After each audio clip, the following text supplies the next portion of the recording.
No one really warns you about what turning 80 feels like. You celebrate it with cake, family, and maybe a few old photos, but deep inside a quiet shift begins. Not one that screams for attention, not one you can see in the mirror right away, but something subtle. It moves slowly, almost gently, but once you feel it, you can't unfeel it. It was a Thursday morning when Martha Jenkins, a retired school teacher from Georgia, sat alone on her porch and said out loud, "I didn't think it would feel this quiet." Not lonely exactly, just quieter than she remembered life being. After all, for decades she had lived in the noise. Chalk hitting the board, children calling her name, friends visiting for Sunday potlucks. She had been important, seen, needed. But now at 81, something had changed, and she wasn't the only one feeling it. This is the first reality few ever talk about, the shrinking world of social connection. You might still get the occasional phone call, perhaps a grandchild FaceTimes once a week. Maybe your neighbor waves while walking their dog. But that's not the same as what once was. You begin to notice the space between conversations getting wider. The silence in the house feels heavier, like a new kind of presence. And while nothing dramatic happens, no argument, no dramatic farewell, you slowly see your social world narrowing. People move, people get sick, people pass, and others, they simply move on. You who once had a calendar filled with birthdays, meetings, and reunions, now find yourself wondering what day it is. Not because your memory is fading, but because the days have started to feel the same. The rhythm of friendship, once natural, now feels scattered, interrupted. And it's not just about having people around. It's about feeling connected. You might be an independent spirit, someone who has never needed crowds to feel full. But even the most self-reliant soul can feel the ache of absence, especially when it sneaks in quietly. What's difficult is that no one tells you this will happen. There are no books handed out at 80 that say, here's how your circle will change. And because no one talks about it, you start to wonder, is it just me? But it's not. It's almost universal. What used to be full houses become rooms filled with photos instead of voices. Conversations are replaced with memories. And even those begin to take on a golden, almost sacred weight. You start reminiscing more, not only because of nostalgia, but because it's your way of keeping people alive in your mind. You remember the way your husband used to sing in the kitchen, the way your best friend would laugh at something no one else found funny. These become anchors. They hold your heart steady when the world around you starts to feel like it's drifting. And there's nothing wrong with this. It's not weakness. It's not sadness exactly. It's simply a stage of life that almost everyone will walk through. It's not about bitterness, it's about truth. And acknowledging this truth helps us to stop pretending that aging is only about physical decline. It's also about emotional shifts, about redefining what connection looks like. At 81, Martha started writing letters. Not emails, real letters. She picked a few people, old friends she hadn't spoken to in years, and started writing them, not expecting replies. Sometimes she'd just write about her garden, sometimes about her thoughts on aging. One day she wrote, "I thought getting old meant watching everyone leave, but maybe it's also an invitation to reach inward, to write back to myself." That's the quiet kind of wisdom aging gives us. It's what we call elderly reflections. Not loud, not flashy, but full of weight, of meaning. It teaches us that as our social world shrinks, the depth of even one or two real connections, whether with others or with our own inner voice, becomes more precious than 100 casual hellos. But as your world narrows emotionally, something else begins to shift. And this time it's in your body. The second harsh reality hits in the form of small health problems that no longer stay small. One day you feel a little tired, a little sore. Nothing serious. The kind of thing you used to ignore, shake off. But now it lingers. A cough that once lasted 2 days stretches into 2 weeks. A bruise on your arm stays purple far longer than it should. You trip over the rug, not a hard fall, just a stumble. But 3 days later, your hip still aches and you start wondering, was that more serious than I thought? It's not dramatic. It's not the kind of illness that sends you straight to the hospital. It's the slow erosion of resilience. This isn't just about the body getting slower. It's about recovery becoming unpredictable. Your system doesn't bounce back the way it once did. A missed meal or an afternoon without enough water suddenly throws your balance off. Your sleep feels lighter, your digestion less reliable, your energy more fragile. And it's not just your body, it's your mind too. You start to notice how fatigue makes you more irritable, how a bad night's sleep fogs your focus. The physical decline begins to quietly feed into your emotional state. And that's where the real danger lies. Not just in the illness, but in the impact it has on how you see yourself.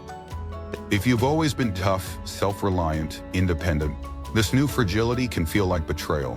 Why is my body doing this, you might think? I've taken care of it, I've been careful, I've always been strong. And yet, it's happening. And here's the truth. This awareness isn't defeat. It's not the end of strength. In fact, recognizing this shift is a new kind of strength, because once you notice how your body changes, you can begin to adjust, not to give up, but to protect what you still have. You begin to listen closer. You hydrate more. You rest not because you're lazy, but because your body is speaking to you in a new language.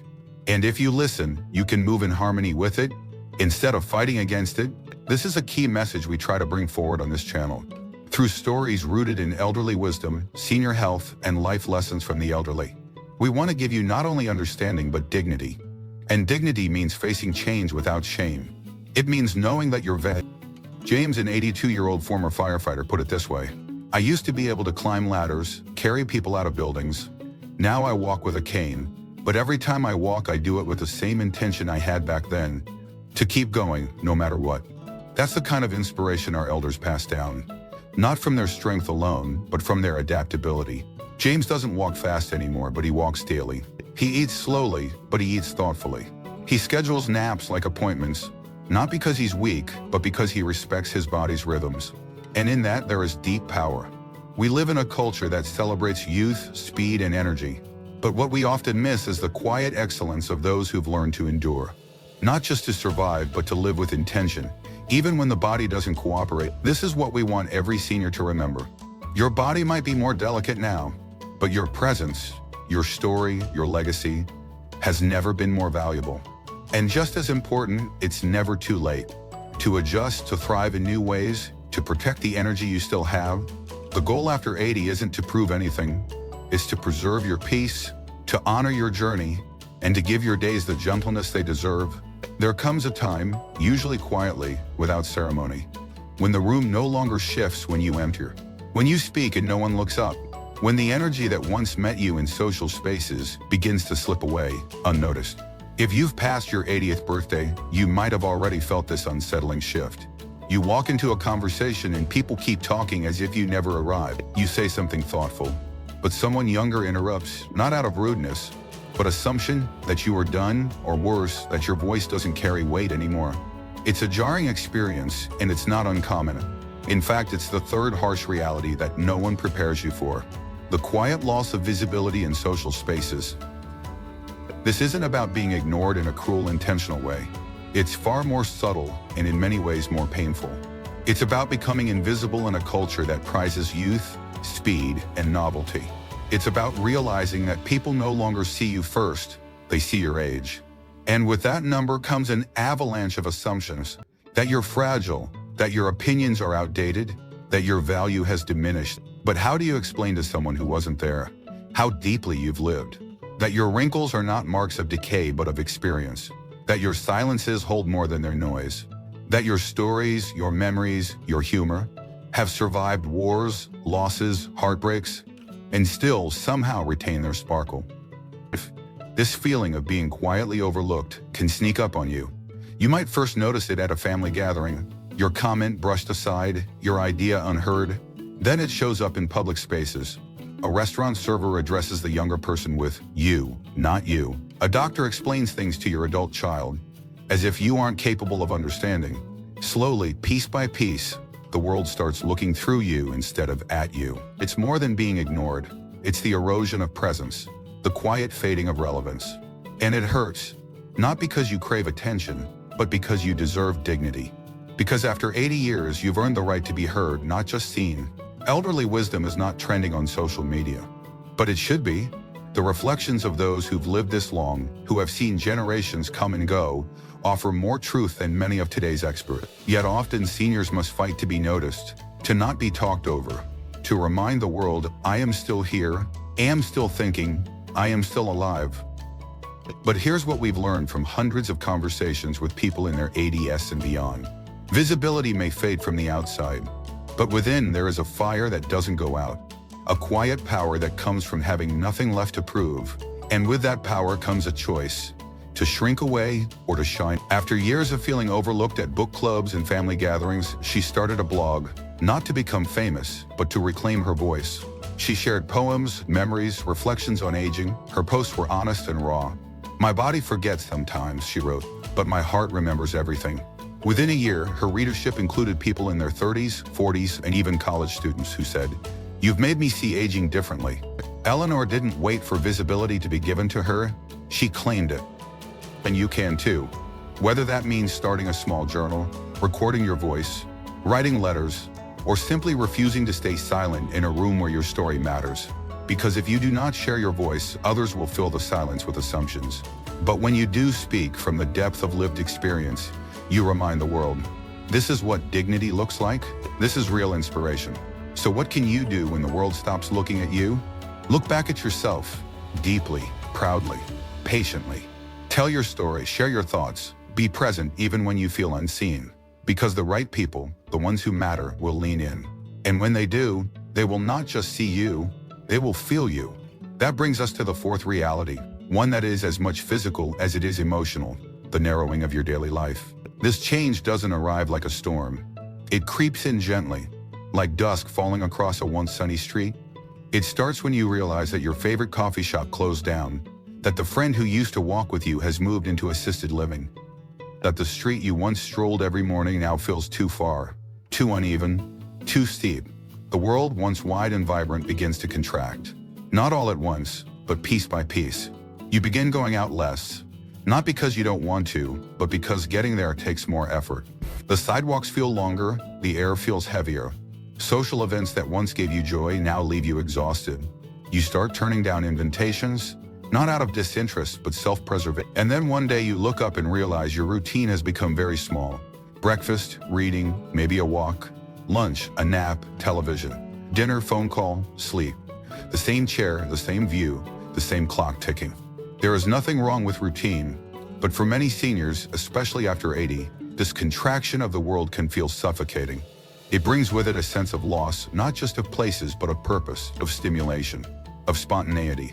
Even the most independent, self-assured elder may begin to feel a quiet, creeping sense of grief, not because life is over, but because the life they knew is slipping away. There's something deeply unsettling about waking up in a body that no longer feels like your own. You stretch your arms, sit up slowly, plant your feet on the floor, and then pause, because suddenly you don't know what to expect. Will your knees cooperate today? Will your balance be steady, or will the floor tilt beneath you? Will your hands grip the coffee cup with certainty, or tremble like they did yesterday? This unpredictability is the fifth harsh reality of aging past 80, and it's one that very few people talk about with honesty. One day you feel clear-headed, confident, even energized. You wake up early, water the plants, make breakfast without a second thought. And just when you begin to believe this might be a good week, the next day arrives like a fog. You're slower, unsure, confused about where the strength went. You sit longer, you cancel plans. You feel betrayed, not by the people around you, but by the one companion you've had your whole life, your body. And that betrayal runs deeper than pain. It's about trust. You've lived in this skin for 8 decades. You've carried children, worked long hours, danced, hugged, climbed stairs, chased after buses, held the hands of those you loved. You trusted this body, and now it's changing the rules without warning. That's what makes this so difficult. Not the aging itself, but the randomness of it. One moment you're fine, the next your hip locks up. You misjudge a step, your breath catches, you start to fear your own strength, and worse, you start to second-guess yourself. Maybe I shouldn't go outside today. Maybe I'll skip lunch. I'm just not feeling up to it. And those little moments add up. Slowly, fear replaces freedom. Doubt replaces ease, and you begin to live smaller, not by choice, but by caution. But here's what elderly wisdom teaches us. Your body may be unpredictable, but your response doesn't have to be. Flexibility becomes your new strength. Adaptability becomes your best friend. You prepare better, you rest more. You start listening to your rhythms instead of fighting them. You realize that your body's unpredictability isn't personal. It's simply a new stage, a different language. And like any language, it can be learned if you're willing to slow down and listen. That's when everything shifts. Because with awareness comes empowerment. You stop expecting your body to be what it was. You start honoring it for what it still is. You pace yourself. You stretch. You hydrate, you take the extra 5 minutes to put on the right shoes, to take the safer path, not because you're weak, but because you're wise. This is what senior health really means after 80. It's not about six-pack abs or flawless balance. It's about honoring the body that's carried you this far and giving it the care it needs. Not as a burden, but as an act of deep gratitude. You're not falling apart, you're transitioning. And transitions, when met with grace, can be the most powerful form of living. There's a beauty in seeing your body clearly and saying, I know you're tired today, and that's okay. We'll move slowly. We'll rest, but we're still here. We're still going. That's inspiration in its rawest, most honest form. And that leads us into the final reality, one that underpins everything else. One that, if faced with open eyes and an open heart, can be the most freeing of them all. Coming to terms with your mortality. Yes, the sixth reality is death, not in a dramatic or morbid way, but as a truth that stands quietly in the corner of every room after 80. You begin to realize that you've started saying more goodbyes than hellos. Friends disappear, photos outnumber visitors, the holidays change, birthdays feel quieter, and somewhere in the midst of these changes your mind begins to wander toward the end. Not out of fear, but out of clarity. And here's the beautiful part. When you stop running from death, you start running toward life. You stop wasting time on guilt. You start worrying about things that no longer matter. You start seeing what's left, not as a countdown, but as an opportunity. The truth is, once you cross 80, you understand what younger people cannot. That every day is a gift because it is limited. That saying I love you one more time can become the most powerful thing you do all day. That holding someone's hand, your child, your neighbor, even yourself, is a sacred moment. The presence of death doesn't have to mean fear. It can mean focus, it can mean peace, it can mean finally letting go of the need to be perfect, productive, impressive. It can mean sitting quietly with your memories and saying, I did enough, I became enough, I was here, and that matters. And when you think that way, something beautiful happens. You find freedom, not despite your age, but because of it. You stop chasing, you stop apologizing, you stop explaining yourself, and you begin to live from the deepest part of your soul. You laugh more freely, you cry without shame, you speak more kindly, you forgive more often, and you realize with gentle clarity that what you've become at this stage is not less, but more. More honest, more seasoned, more awake. That is the gift of aging well. That is what life lessons from the elderly are meant to teach us. Not how to avoid death, but how to meet it with eyes open, heart full, and hands still outstretched toward life. So if you've ever feared this stage of life, let today be your turning point. Let today be the day you say, I'm still here, I'm still becoming, and I refuse to let fear define what's left. If your body is unpredictable, move gently. If your days are quiet, fill them with stories. If your circle is small, make your presence mighty. It is the final chapter of your autobiography, one where every sentence is earned and every moment is a masterpiece. And if you've made it this far in the story, if you're nodding along or wiping away a tear, please share your reflection below. What part of today's video stayed with you the most? What is one way you plan to reclaim your strength, your joy, your peace? This space is for you, for your voice, your memories, your quiet fire. So, like this video, subscribe if you haven't, and help us continue building a community that honors the deep, necessary beauty of elderhood. Because you are not forgotten, you are not invisible, you are not past your prime, you are living in your prime, the prime of awareness, wisdom, resilience, grace,